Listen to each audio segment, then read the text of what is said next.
성경 말씀 읽어드리겠습니다. 오늘 본문도 지난주와 마찬가지로 마태복음 13장 1절부터 23절입니다.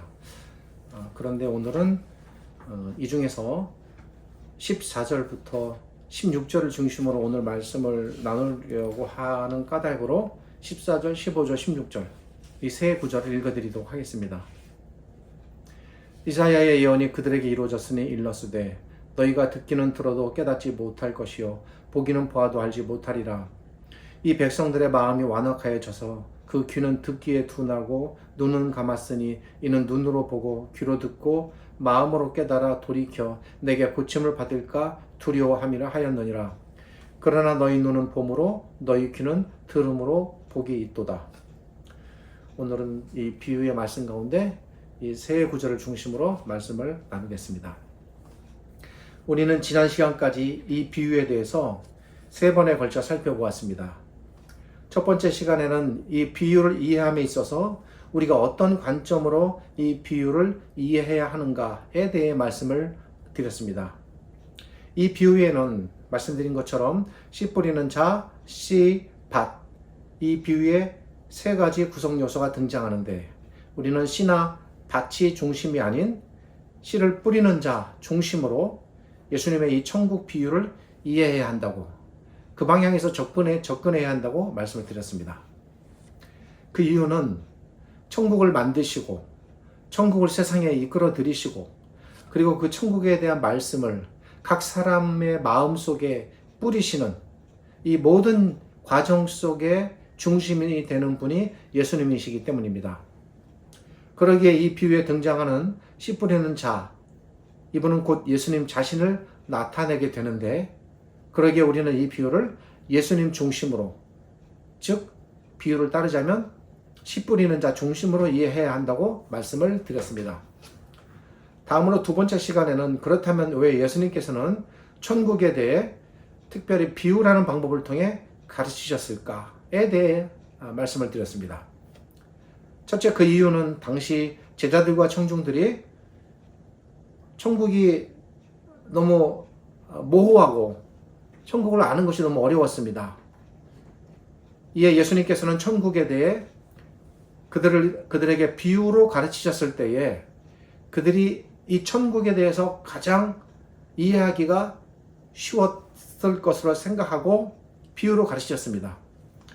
이에 예수님께서는 당시 제자들과 청중들이 천국에 대해 쉽고 명료하게 이해할 수 있도록 하시기 위해 가장 이해에 도움이 될 수 있는 이 비유를 사용하셨다라고 말씀을 드렸습니다.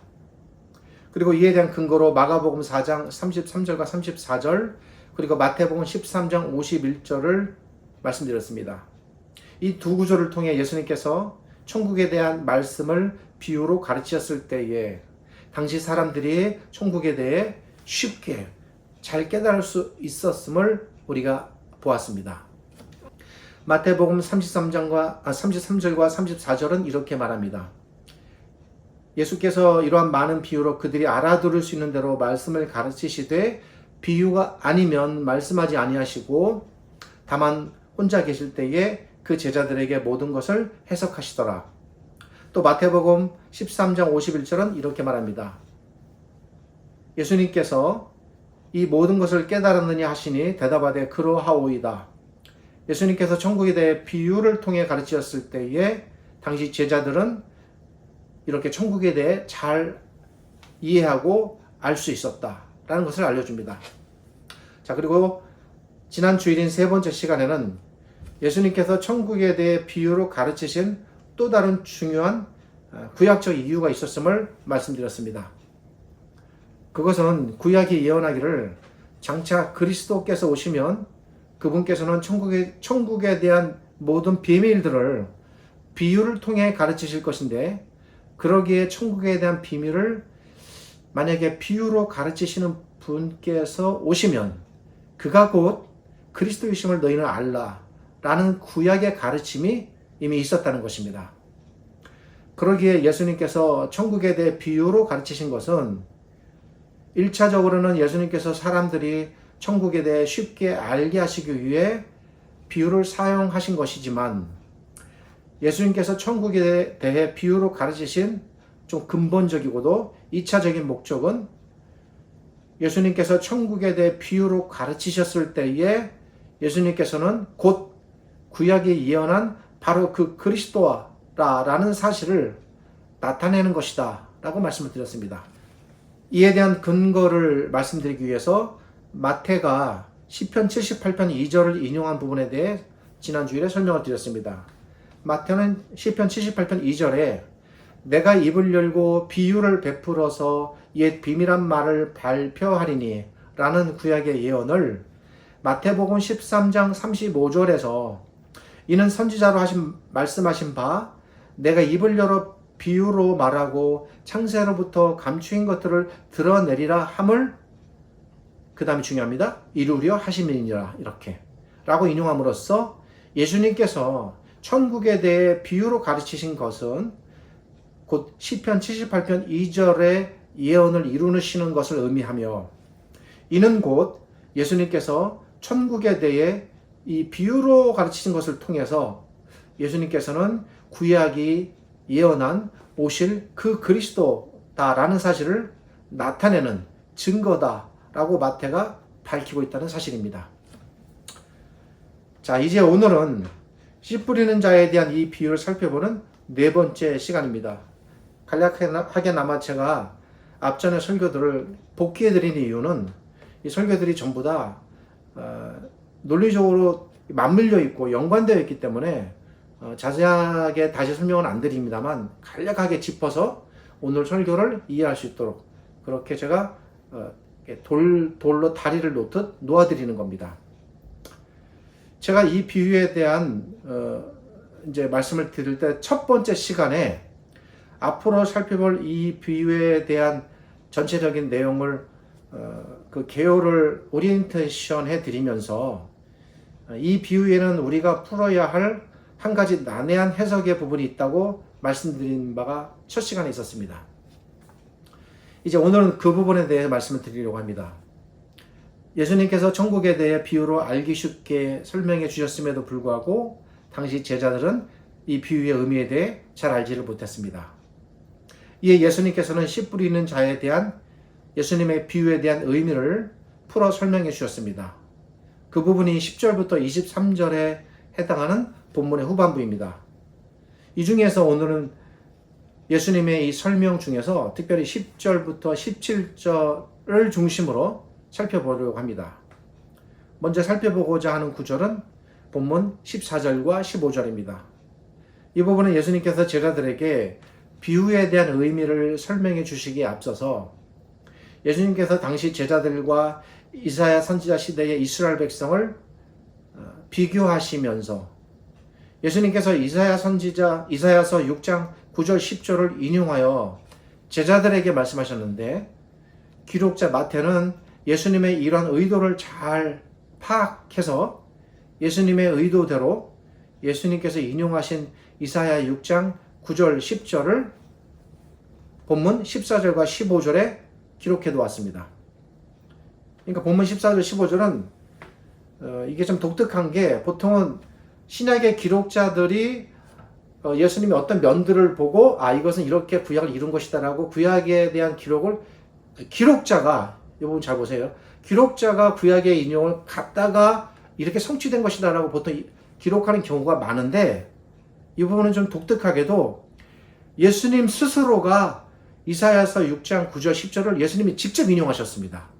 그러니까 이거는 어떤 면에서 마태가 구약을 갖다가 인용해서 예수님이 이렇게 성취하셨다라고 기록하는 게 아니라 예수님 자신이 직접 구약을 인용한 것을 마태가 그대로 그냥 옮겨 적었다라는 면에서 다른 인용구와는 조금 차이가 있습니다.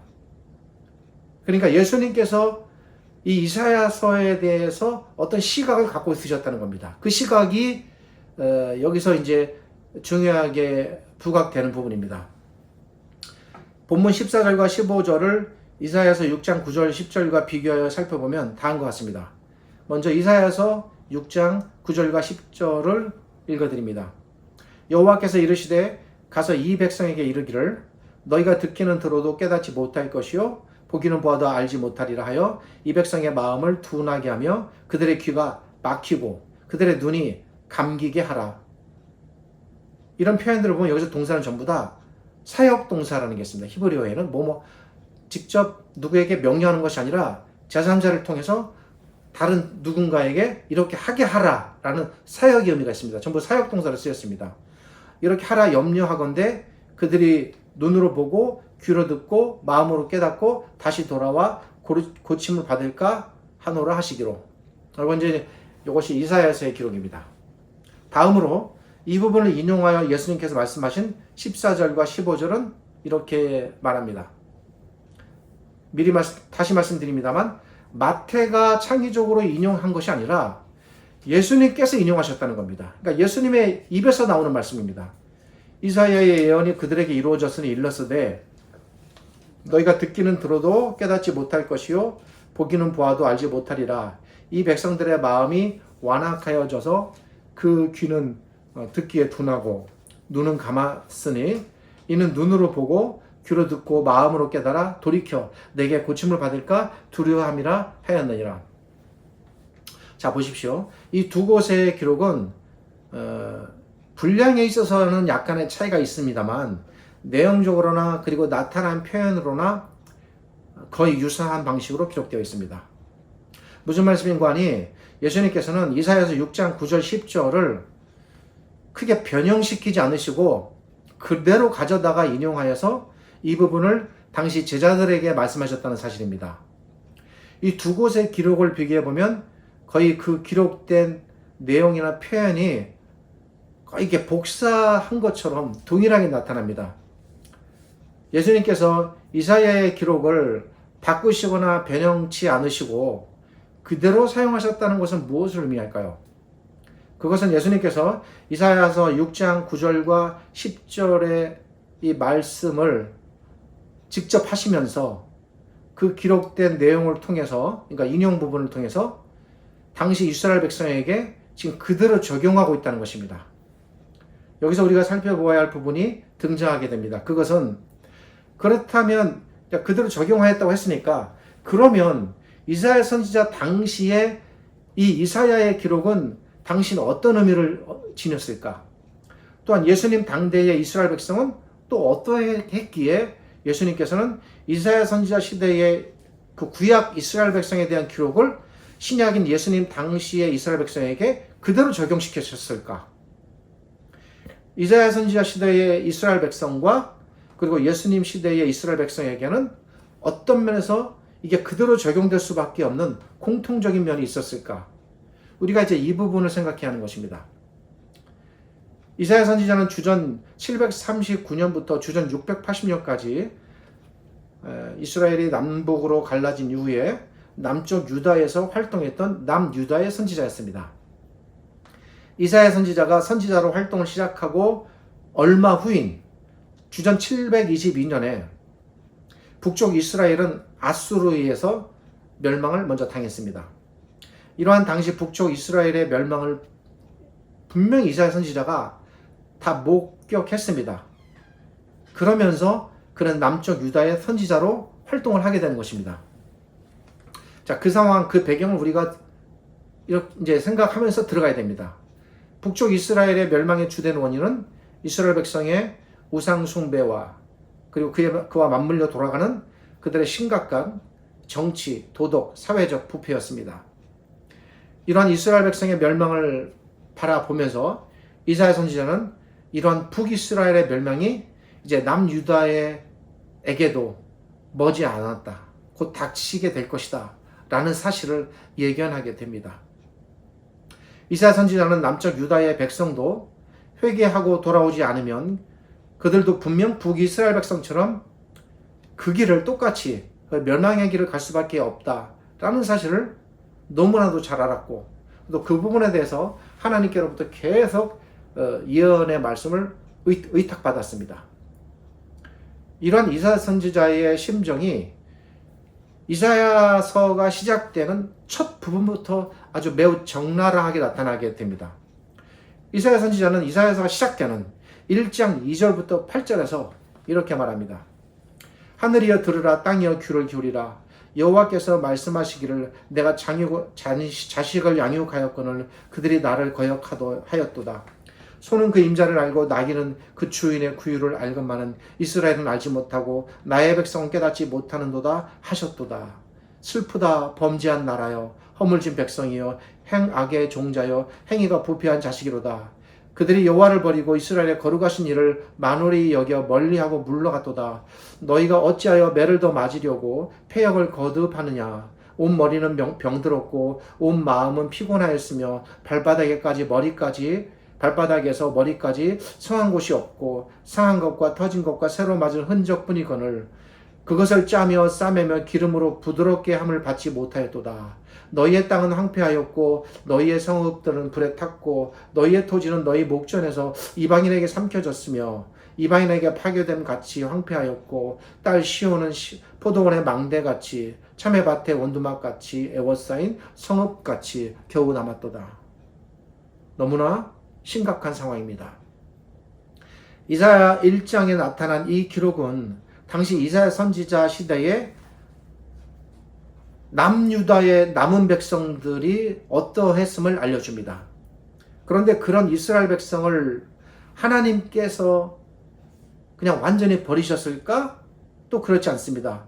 하나님께서는 그래도 끝까지 포기하지 않으시고 어떻게 하면 그들이 돌아올 수 있을까? 계속 고민하시고 원하셨습니다. 하나님께서는 당시 그들이 너무나도 부패하였기에 결코 돌아오지 않을 것이다 라는 좌절의 마음이 있으셨지만 그래도 하나님께서는 마치 가망 없는 자녀에게 한 가닥 희망을 포기하지 않는 부모처럼 얘가 이대로 가다가는 정말 큰일 날 텐데 를 알지만 그래도 어떻게 부모가 자식을 포기하고 버리겠습니까? 그런 부모처럼 이스라엘 백성에게 그래도 포기하지 않는 희망을 거십니다.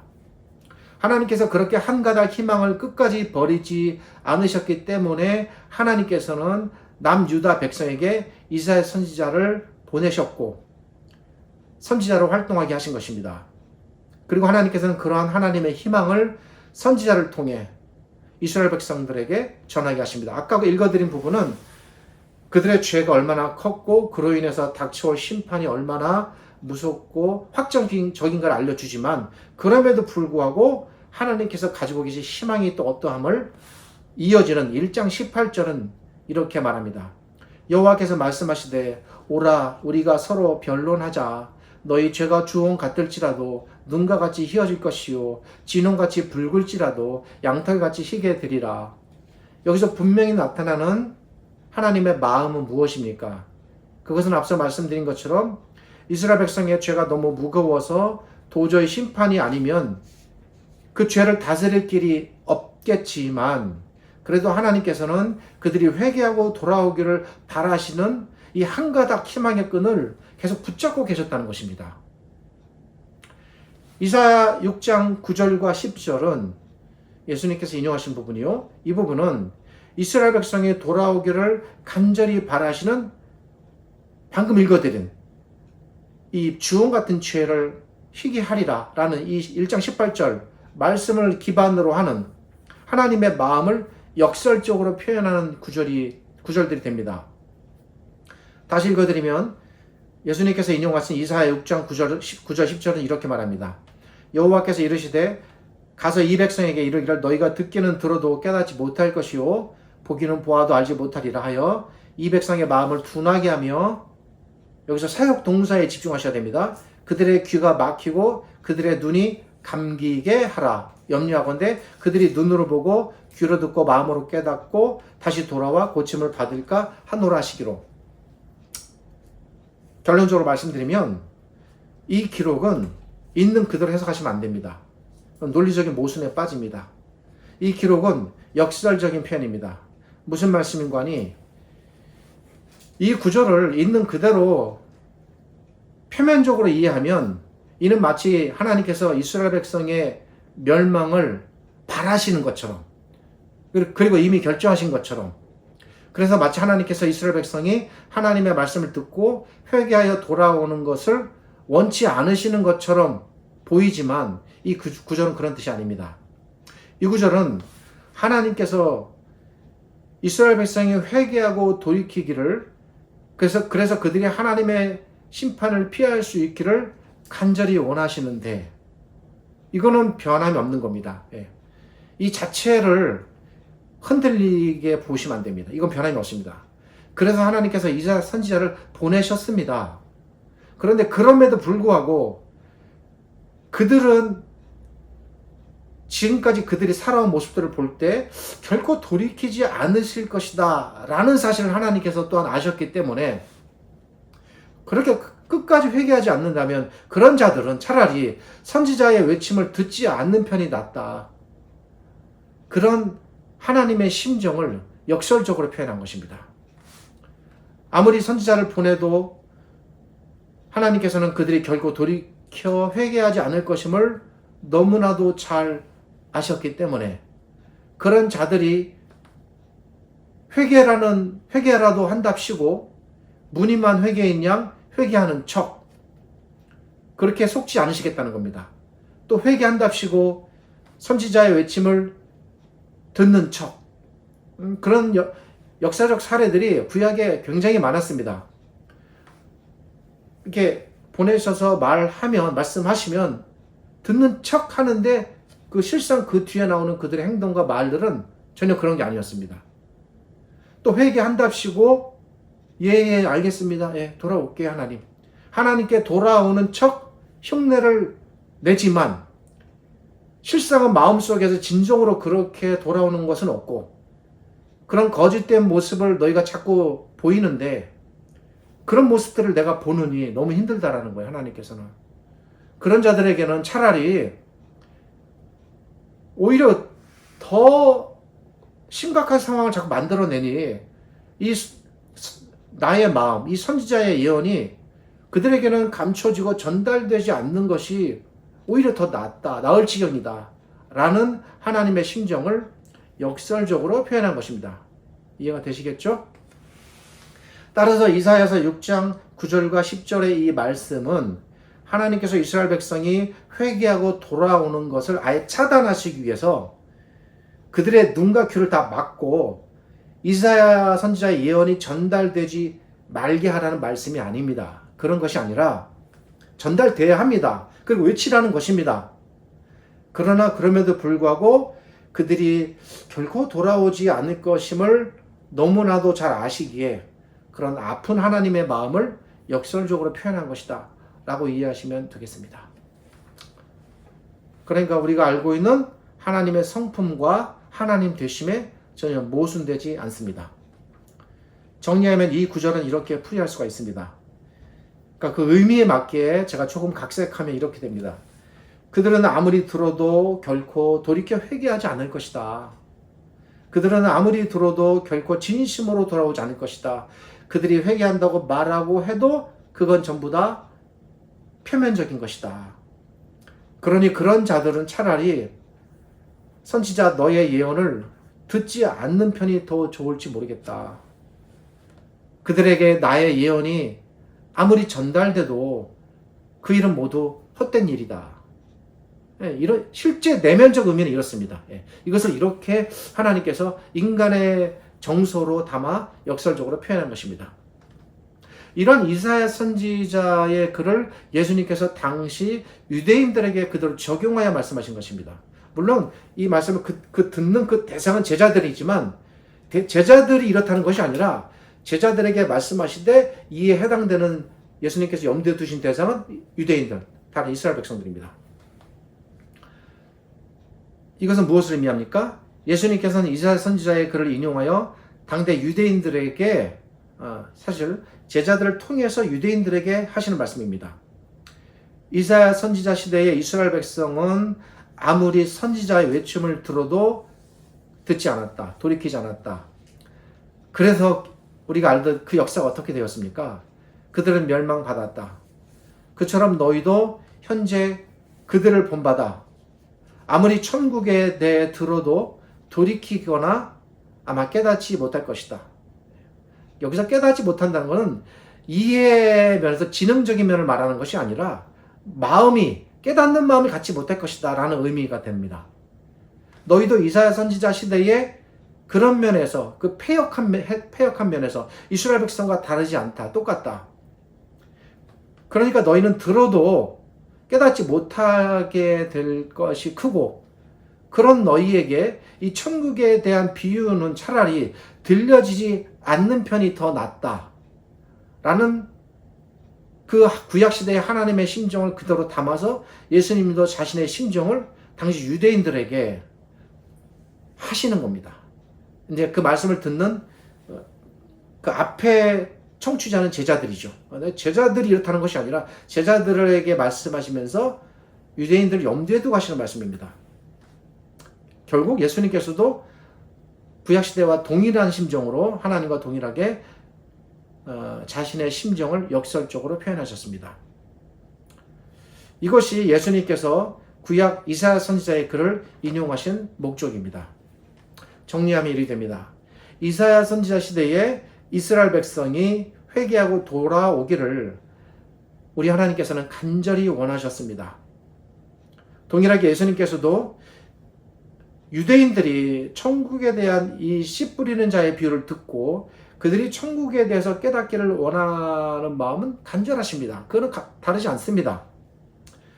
그러나 그들은 들어도 결코 깨달으려고 하지 않을 것임을 예수님께서는 너무나도 잘 아셨기 때문에 그런 자들에게 이 비유는 차라리 들려지지 않는 편이 더 낫다.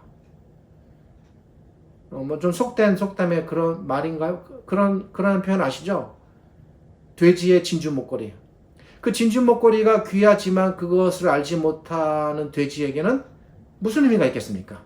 그런 돼지에게 진주 목걸이를 걸어줄 주인이 누가 있겠습니까? 걸어줄 수가 없는 겁니다. 예수님의 심정을 이사야 선지자 시대에 나타났던 하나님의 심정과 동일하게 예수님도 역설적으로 지금 표현하고 계시는 것입니다. 근데 이걸 지금 제자들에게 말씀하셨습니다. 그러니까 이 제자들에게 해당되는 또 다른 어떤 이유가 있습니다. 이걸 왜 제자들에게 말씀하셨을까?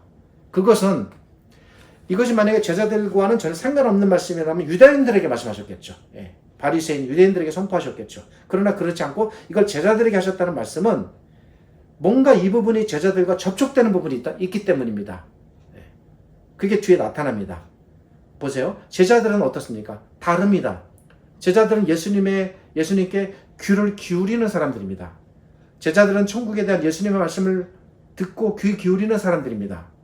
제자들은 예수님을 하나님의 아들로 믿는 자들입니다. 여러 가지 문제들은 많지만 이 근본적인 예수님께 대한 인식의 문제에 있어서는 분명했고 그 부분은 모든 제자들이 동일했습니다. 나다나엘도 그런 믿음의 고백을 했고 베드로도 그런 고백을 했고 다른 제자들도 다 마찬가지입니다. 제자들은 예수님을 구약의 가르침에 따라 그리스도로 받아들이는 사람들입니다. 그러기에 제자들은 천국에 대한 예수님의 가르침을 진심으로 듣고 또 알기를 원했을 것입니다. 그런 제자들에게 천국에 대한 비밀이 감추어질 일이 없습니다. 그것은 알려져야 했습니다. 그런 제자들에게 천국에 대한 가르침이 전달되는 것.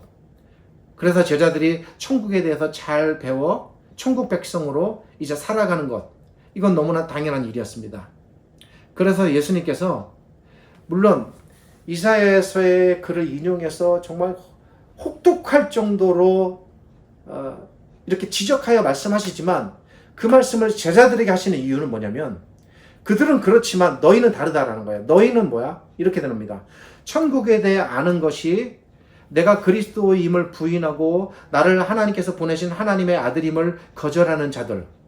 그래서 결코 나를 받아들이지도 않고 깨닫지 않는 자들에게는 이 천국에 대한 가르침, 비밀이 거절되는 것이 마땅하나 그러나 나를 진실로 따르고 진실로 믿는 너희에게는 마땅히 천국에 대한 모든 것이 드러나야 하고 가르쳐줘야 한다. 그러므로 나는 너희에게 천국에 대해 지금 이렇게 가르치고 있다. 이것이 이사야의 글을 인용하여 예수님께서 유대인들에게 말씀하지 않고 제자들에게 말씀하신 이유가 되는 겁니다. 이 두 번째 이유 잘 이해하셔야 됩니다. 이런 예수님의 생각을 잘 드러내주는 구절이 바로 본문에 기록된 16절 말씀입니다. 16절은 이렇게 말합니다. 그러니까 앞에 제가 좀 설명드린 이런 모든 뉘앙스를 담아서 이렇게 말씀하시는 겁니다. 그러나 너의 눈은 봄으로 너희 귀는 들음으로 복이 있도다. 압축적인 말씀이라서 얼른 와닿진 않으실 겁니다. 이 말씀이 무슨 뜻입니까?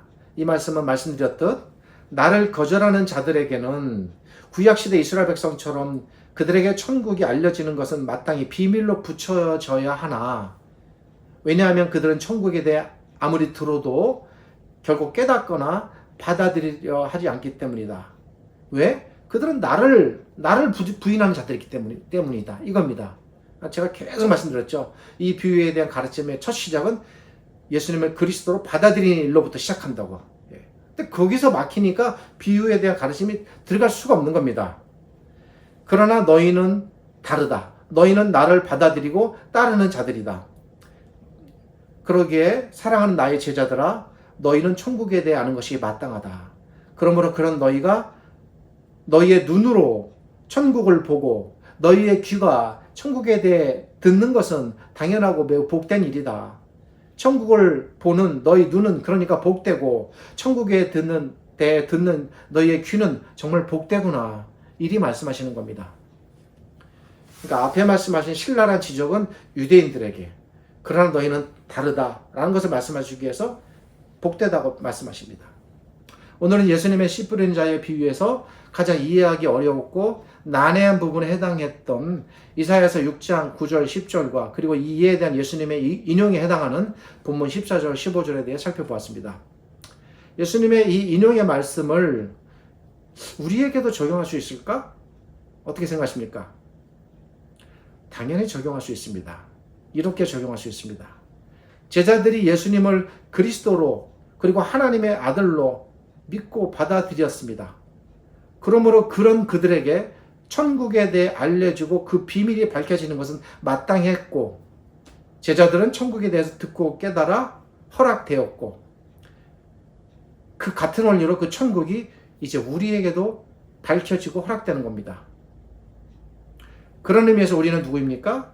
우리는 예수님을 제자들과 같은 관점으로 바라보고 있습니다. 제자들이 예수님을 바라보는 그 시각과 동일한 시각으로 우리도 예수님을 지금 바라보고 있습니다. 무엇입니까?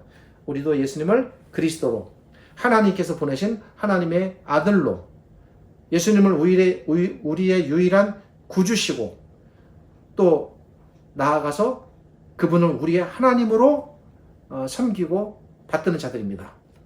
그러기에 제자들과 마찬가지로 우리에게 천국이 알려지는 것, 우리가 천국에 대해서 깨닫는 것, 우리가 천국의 모든 가르침을 듣는 것은 너무나도 당연하고 그리고 나아가서 지극히 복된 일입니다.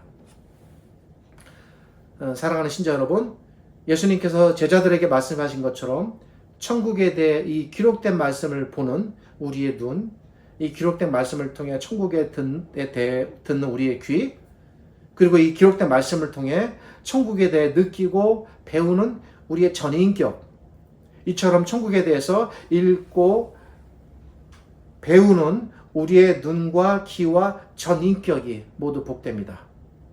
그러기에 제자들처럼 예수 그리스도를 전심으로 따르는 우리에게 천국에 대해서 아는 것은 허락된 일입니다. 16절의 말씀, 그러나 너희 눈은 봄으로 너희 귀는 들음으로 복이 있도다 라는 예수님의 이 말씀은 제자들에게만 주어진 말씀이고 우리에게는 단절된 우리와 무관한 말씀이 아니라 지금도 이 말씀이 우리에게 해당되어 그 천국을 보고 천국을 들으며 천국으로 나오는 우리가 다 복되다는 살아계신 하나님의 말씀입니다. 그렇게 받아들이시면 참 좋겠습니다. 이처럼 천국이 허락된 사랑하는 우리 복된 신자 여러분, 부디 이러한 천국의 복이 허락된 자들로서 그 이후에 예수님의 부활 이후에 제자들이 어떤 삶을 이루고 그들이 살아갔습니까? 정말 한마디로 천국, 하나님 나라의 백성으로 손색 없이 그들이 제자들의 길을 갔습니다. 같은 모습으로 우리도 이 땅에서 천국의 백성으로 부끄러움 없이 스스로 살아가실 수 있기를 바랍니다. 그리고 나아가서 천국의 복을 그저 내가 나만 누리고 기쁘고 즐거워하는 것으로 끝나는 것이 아니라 어떻습니까? 예수님께서 이 천국의 기쁨과 복을 누구에게 나누셨습니까? 제자들에게 나누셨습니다. 제자들은 자기들만 누렸습니까? 아닙니다. 교회를 통해서 이스라엘과 이방인과 온 세상에 나누고 선포하고 전했습니다. 같은 원리로 우리도 우리가 받은 이 기쁜 천국의 복을 나누고 베풀어야 합니다. 그렇게 함으로써 천국의 복은 우리 안에서 더 커지게 됩니다. 그렇게 천국의 복을 더 깊이 느끼시고 터득해 가시는 천국의 백성으로 남은 삶의 여정을 꾸려 가실 수 있기를 바랍니다. 이것이 이 구약 이사야서를 인용하신 예수님의 인용 의도에 맞게 우리가 이 비유를 바라보는 모습이다 할 수 있겠습니다. 다음 시간에는 이어서 그렇다면 이 비유가 가르치는 구체적인 비유 내용, 그것은 무엇일까? 우리는 예수님의 이 비유를 어떻게 이해해야 할까?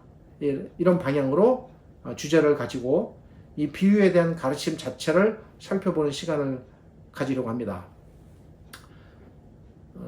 참 올해 어떤 면에서는 도대체 언제 비유 내용을 말하려고 저렇게 계속 뜻만 들이나 좀 기다리시면 답답하실 수도 있겠습니다만 다음 시간부터 드디어 이 비유의 내용을 살펴보는 시간을 갖도록 하겠습니다. 혹은 읽으시고 혹은 들으시면서 따라오시느라 수고하셨습니다. 고생하셨습니다. 기도하겠습니다. 거룩하신 하나님 말씀, 하나님 감사드립니다. 하나님의 이 말씀을 우리에게 허락하셔서 예수님께서 천국에 대하여 이 씨 뿌리는 자의 비유로 말씀하시는 이유와 목적에 대해 생각해 보았습니다. 참으로 우리의 눈은 천국에 대해서 보고 우리의 귀는 천국에 대해 들음으로 복되고 이제 우리는 천국 백성으로 이 땅에 남아서 천국을 우리 마음에 품고 또 천국을 바라보면서 영원히 복된 자들로 살아가기를 소망합니다. 그런 마음을 가지고 예수님의 가르침에 귀 기울이는 우리 모든 신자들에게 천국이 주는 기쁨과 복이 가득하게 하시고 그것이 각자의 신앙적 삶을 움직이는 동력이 되게 하시고 그렇게 하여 우리가 남은 삶을 더욱더 온전하게 그리고 철저하게 흔들림 없이 세상이 뭐라고 해도 때로 우리 마음이 위태롭고 흔들려 조금씩 무너진다 할지라도 그래도 다시 일어서게 하시고 다시 회복되게 하시고 다시 중심을 잡아 끝까지 우리가 가야 할 천국 백성의 그 길을 우리 모두가 가게 하여 주옵소서.